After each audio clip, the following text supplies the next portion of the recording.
में रह रहे भारतीयों ने प्रधानमंत्री मोदी के बारे में ऐतिहासिक बताते हुए खुशी जाहिर की है। इससे पहले प्रधानमंत्री नरेंद्र मोदी ने इंडिया ओमान बिजनेस फोरम को संबोधित करते हुए कहा कि उन्हें 7 वर्ष बाद ओमान आने का सौभाग्य मिला है। उन्होंने कहा कि बिजनेस समिट में मिली गर्मजोशी और आत्म स्वागत से उनका उत्साह और भी बढ़ा है।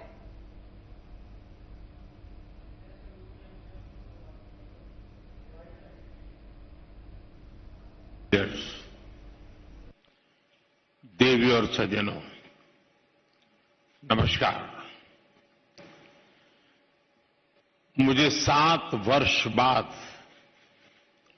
ओमान आने का सौभाग्य मिला है और आज आप सभी के साथ बातचीत करने का अवसर मिल रहा है। इस बिजनेस समिट के लिए आपकी गर्मजोशी मेरा भी उत्साह बढ़ा रही है।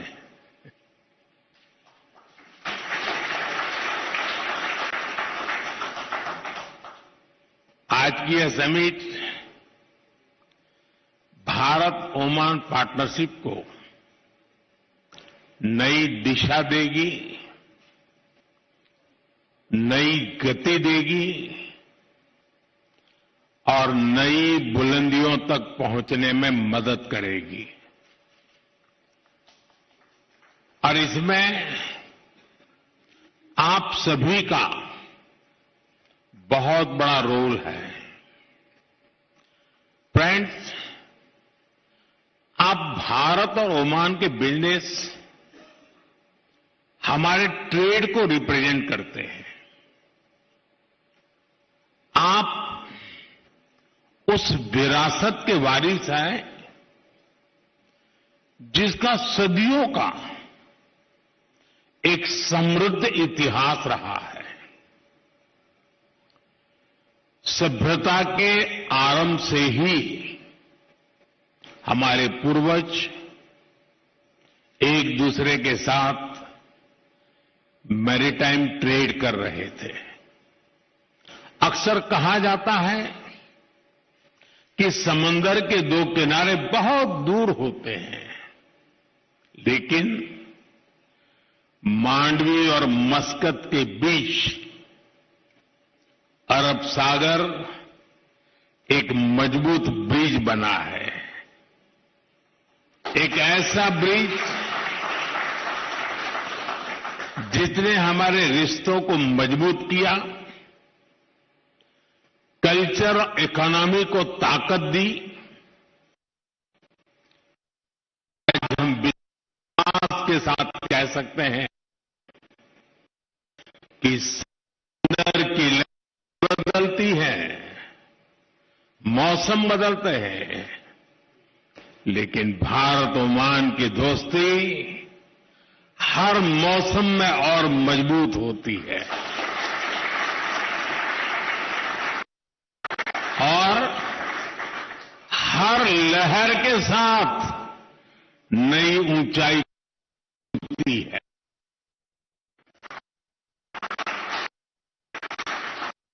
ले जाना है। फ्रेंड्स, आज हम एक ऐसा ऐतिहासिक निर्णय ले रहे हैं जिसकी गूंज आने वाले कई दशकों तक सुनाई देगी। कॉम्प्रिहेंसिव इकोनॉमिक पार्टनरशिप एग्रीमेंट यानी सीपा हमारी पार्टनरशिप को 21वीं सेंचुरी में नया विश्वास, नई ऊर्जा से भर देगा। यह हमारे साझा भविष्य का ब्लूप्रिंट है। यह हमारे ट्रेड को नई गति देगा, इन्वेस्टमेंट को नया भरोसा देगा और हर सेक्टर में अवसरों के नए द्वार खोलेगा। सीपा हमारे नौजवानों के लिए ग्रोथ, इनोवेशन और एम्प्लॉयमेंट के अनेक नए अवसर बनाएगा। ये एग्रीमेंट पेपर से निकलकर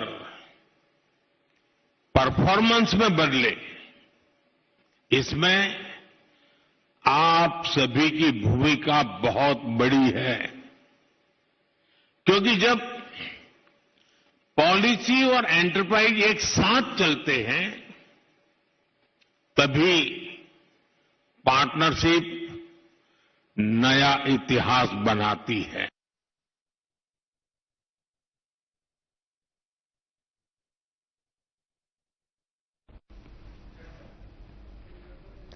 तो वहीं ओमान की राजधानी मस्कट में आयोजित कार्यक्रम के दौरान प्रधानमंत्री नरेंद्र मोदी ने भारतीय समुदाय और छात्रों के साथ संवाद किया। जैसे ही प्रधानमंत्री मंच पर पहुंचे, पूरा सभागार भारत माता की जय, वंदे मातरम और मोदी मोदी के नारों से गूंज उठा।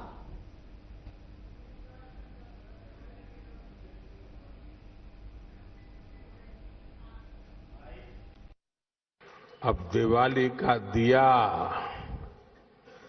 हमारे घर को ही नहीं, पूरी दुनिया को रोशन करेगा।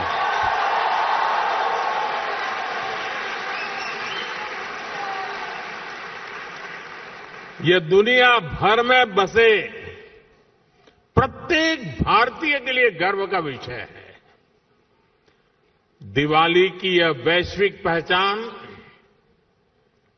हमारी उस रोशनी की मान्यता है जो आशा, सद्भाव और मानवता के संदेश को, उस प्रकाश को फैलाती है।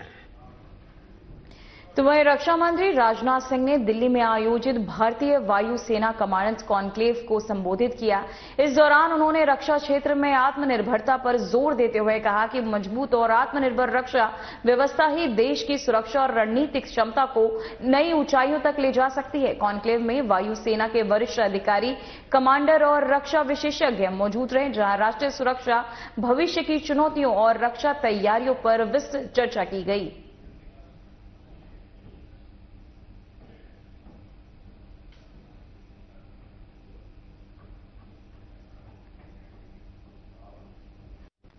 तो वहीं नीदरलैंड के विदेश मंत्री डेविड वैन वील ने दिल्ली में रक्षा मंत्री राजनाथ सिंह से शिष्टाचार मुलाकात की।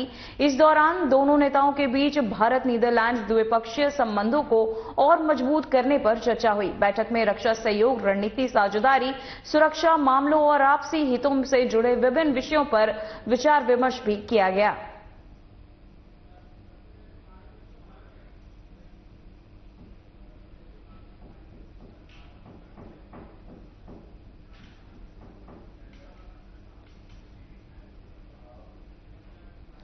तो वहीं केंद्रीय मंत्री शिवराज सिंह चौहान ने राज्य सरकार की योजनाओं के नामकरण को लेकर कांग्रेस पर निशाना साधा है। उन्होंने कहा कि राज्य सरकार की 25 योजनाएं पूर्व प्रधानमंत्री राजीव गांधी और 27 योजनाएं पूर्व प्रधानमंत्री इंदिरा गांधी के नाम पर है, लेकिन इन योजनाओं का नामकरण मोदी सरकार के अधिकार क्षेत्र में नहीं आता। केंद्रीय मंत्री ने स्पष्ट किया कि योजनाओं के नाम रखने का अधिकार संबंधित राज्य सरकारों के पास होता है और ये निर्णय कांग्रेस शासित राज्यों द्वारा लिया गया है। उन्होंने कहा कि इस मुद्दे पर केंद्र सरकार को जिम्मेदार ठहराना तथ्यात्मक रूप से गलत है। वहीं शिवराज सिंह चौहान ने कहा कि मोदी सरकार का फोकस योजनाओं के प्रभावी क्रियान्वयन और आम जनता तक उनके लाभ पहुंचाने पर है, न कि नामकरण को लेकर राजनीति करने पर। उन्होंने विपक्ष के तथ्यों के साथ बात करने की अपील की। राज्य सरकार की योजनाओं के नाम 25 नाम स्वर्गीय राजीव गांधी जी के नाम पर, 27 योजना के नाम इंदिरा जी के नाम पर, कुल 52 ये नाम की बात करते हैं। नाम रखने की सनक अगर है तो कांग्रेस की है। शैक्षणिक संस्था या यूनिवर्सिटी के नाम राजीव जी पर 55, इंदिरा जी पर 21, नेहरू जी पर 22, खेल और टूर्नामेंट ट्रॉफी के नाम राजीव गांधी जी पर 23, इंदिरा जी पर 4, नेहरू जी पर 2 और माननीय अध्यक्ष महोदय सड़क, जगह, इमारत के नाम 74 ने अपने नामों पर रखे, 51 अवार्ड के नाम नेहरू परिवार के नाम पर रखे गए, 37 संस्थान, चेयर और फेस्टिवल नेहरू जी के नाम पर और इंदिरा जी के नाम पर रखी गई, 39 चिकित्सा संस्थान और अस्पताल इनने अपने नाम पर कर लिए, 15 स्कॉलरशिप इनके नेताओं के नाम पर, 15 नेशनल पार्क जहां जानवर रहते हैं वो भी नेहरू जी, इंदिरा जी और राजीव जी के नाम पर कर दिए गए, 5 एयरपोर्ट और बंदरगाहों के नाम और उनके नाम से माननीय अध्यक्ष महोदय कितनी योजना चलाई। तो नाम रखने की सनक इनकी है माननीय अध्यक्ष महोदय। मोदी सरकार तो केवल काम करना चाहती है, केवल काम में हमारा विश्वास है। तो वहीं वर्ल्ड चैंपियनशिप जीतकर देश का नाम रोशन करने वाले भारतीय स्क्वैश खिलाड़ियों ने केंद्रीय मंत्री मनसुख मांडविया से शिष्टाचार मुलाकात की। इस दौरान खिलाड़ियों ने अपनी उपलब्धियों और आगे की तैयारियों की जानकारी साझा की। वहीं केंद्रीय मंत्री ने खिलाड़ियों का शानदार प्रदर्शन के लिए बधाई दी और कहा कि सरकार खेल प्रतिभाओं को हर संभव सहयोग देती रहेगी। उन्होंने खिलाड़ियों के उज्जवल भविष्य की कामना भी की।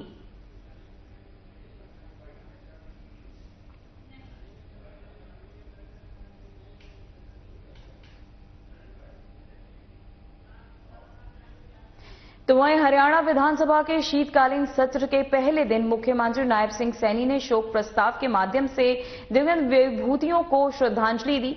वहीं इस दौरान सदन में दिवंगत नेताओं और गणमान्य व्यक्तियों के योगदान को याद भी किया गया। सदस्यों ने 2 मिनट का मौन रखकर दिवंगत आत्माओं को नमन किया और सत्र की कार्यवाही सम्मानजनक वातावरण में आगे बढ़ी।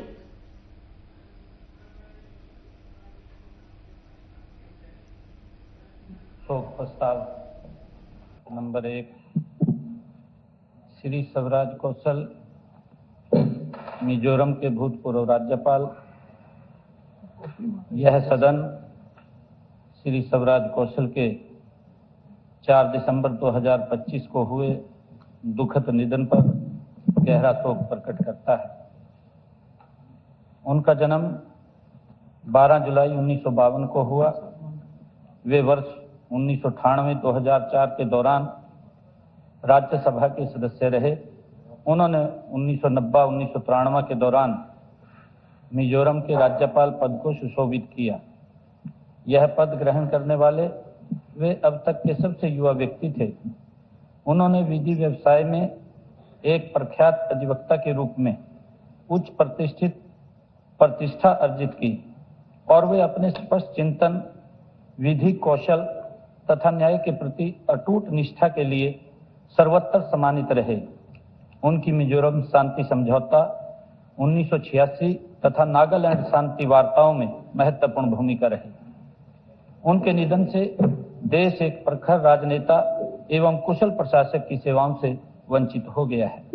यह सदन दिवंगत के शोक संतप्त परिवार के सदस्यों के प्रति अपनी हार्दिक संवेदना प्रकट करता है। शोक प्रस्ताव 2, यह सदन हरियाणा के भूतपूर्व राज्य मंत्री श्री खैती लाल शर्मा के 7 नवंबर 2025 को हुए दुखद निधन पर गहरा शोक प्रकट करता है। उनका जन्म 11 जनवरी 1947 को हुआ।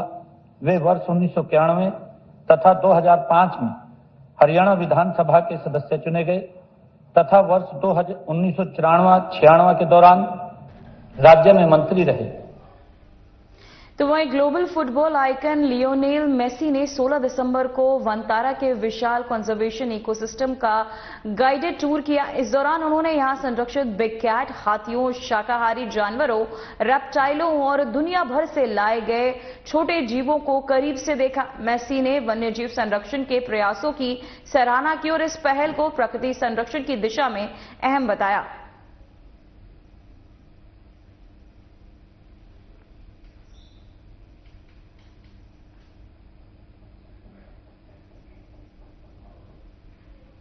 उत्तर प्रदेश विधानसभा का शीतकालीन सत्र शुरू होने से एक दिन पहले मुख्यमंत्री ने लखनऊ में आयोजित सर्वदलीय बैठक में हिस्सा लिया।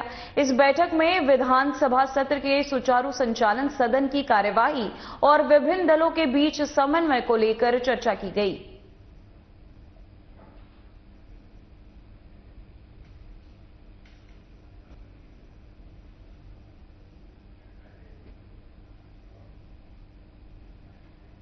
तो वहीं उत्तर प्रदेश के मुख्यमंत्री योगी आदित्यनाथ ने लखनऊ में भातखंड संस्कृति विश्वविद्यालय में शताब्दी वर्ष समारोह का भव्य उद्घाटन किया। कार्यक्रम में पहुंचते ही मुख्यमंत्री ने विश्वविद्यालय परिवार, कलाकारों, शिक्षकों और विद्यार्थियों को शताब्दी समारोह की हार्दिक बधाई और शुभकामनाएं दी।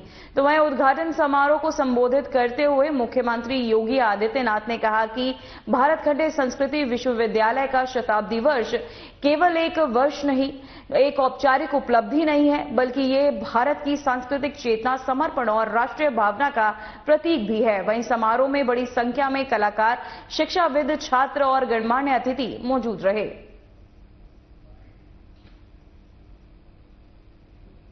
मुझे ये बताते हुए प्रसन्नता है कि अब विश्वविद्यालय अपने नए कलेवर के रूप में आएगा।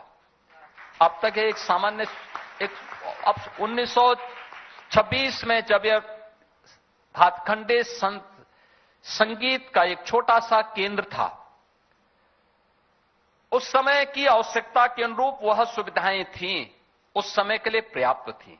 आज के लिए अब कम है और इसीलिए हमारी सरकार ने निर्णय किया है। हमने यहां पे लखनऊ में, यहां के काकराबाद लखनऊ में लगभग 6 एकड़ भूमि इस विश्वविद्यालय को प्रदान की है, जहां पर विश्वविद्यालय के नवीन भवन की स्थापना होनी है। और नवीन भवन के लिए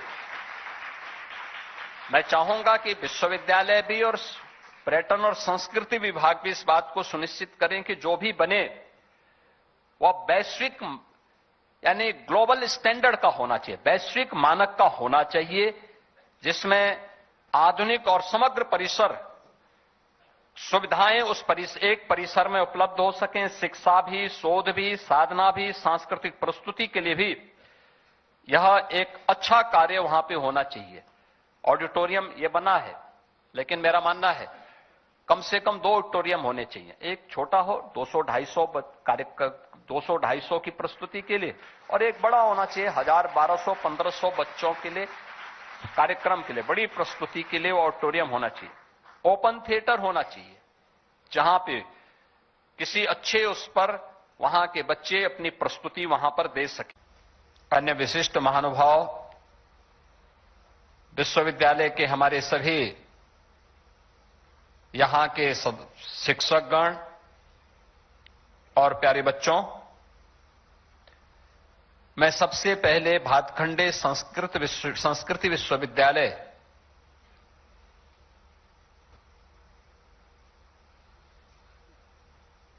जो आज फर्श से अर्श की एक नई ऊंचाई को प्राप्त करने की ओर उत्सुक दिखाई दे रहा है, इस पूरे संस्थान को शताब्दी महोत्सव के शुभारंभ के अवसर पर उत्तर प्रदेश सरकार और उत्तर प्रदेश की जनता की ओर से हृदय से बधाई देने के लिए आया हूं। मेरी बधाई और मंगलमय शुभकामनाएं स्वीकार करें।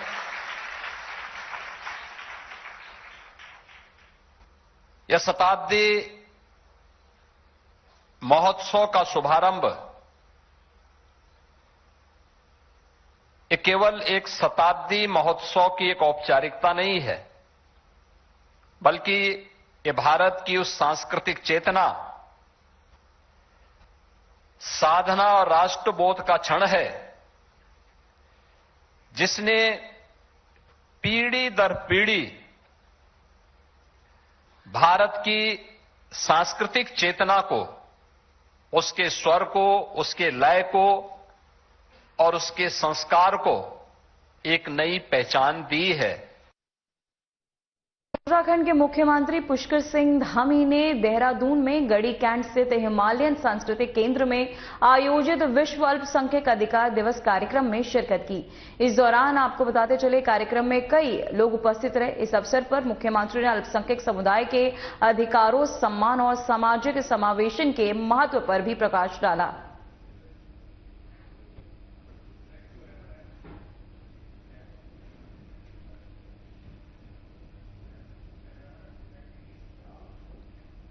तो वहीं छत्तीसगढ़ में आयोजित मेगा हेल्थ कैंप 2025 के उद्घाटन समारोह में मुख्यमंत्री विष्णुदेव साय ने शिरकत की। इस अवसर पर मुख्यमंत्री ने स्वास्थ्य सेवाओं को जन विभाग के अधिकारी, चिकित्सक और बड़ी संख्या में कई नागरिक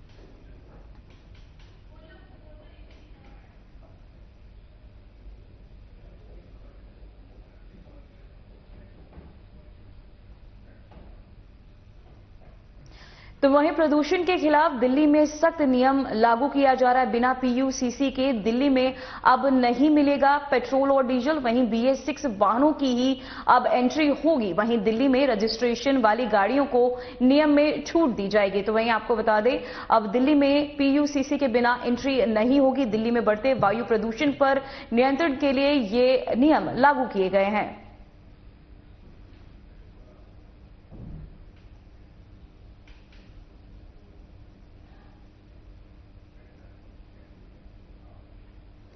तो वहीं देश के कई हिस्सों में शीतलहर, घना कोहरा और स्मॉग का असर लगातार बना हुआ है, जिससे जनजीवन प्रभावित हो रहा है। वहीं हरियाणा में शीतलहर और घने कोहरे का प्रकोप जारी है। कोहरे के कारण दृश्यता काफी कम हो गई है, जिससे सड़क यातायात प्रभावित हुआ है। उत्तर प्रदेश में भी ठंड और कोहरे ने लोगों की मुश्किलें बढ़ा दी हैं। ठंड से बचने के लिए लोग अलाव का सहारा लेते नजर आ रहे हैं। मौसम विभाग के अनुसार गोरखपुर में आज न्यूनतम तापमान 9.0 डिग्री सेल्सियस और अधिकतम तापमान 23.0 साथ ही तापमान दर्ज किया गया। और वहीं दिल्ली की बात करें तो राष्ट्रीय राजधानी के कई इलाकों में स्मॉग की मोटी परत छाई हुई है। एम्स क्षेत्र के सामने आए वीडियो में धुंध साफ दिखाई दे रही है। वहीं केंद्रीय प्रदूषण नियंत्रण बोर्ड के अनुसार इस इलाके में वायु गुणवत्ता सूचांक बहुत खराब श्रेणी में दर्ज किया गया। मध्य प्रदेश में घना कोहरा छाया हुआ है। वहीं IMD ने उज्जैन में आज न्यूनतम तापमान 9.0 डिग्री सेल्सियस रहने का अनुमान जताया। तमिलनाडु में भी सुबह के समय कोहरे की पतली चादर देखी गई, जिससे दृश्यता प्रभावित हुई। वहीं आपको बता दें, जालंधर पंजाब में घने कोहरे और कड़ाके की ठंड के चलते पूरे जिले में जनजीवन प्रभावित है। प्रशासन ने लोगों से सावधानी बरतने और आवश्यक होने पर ही यात्रा करने की अपील की है।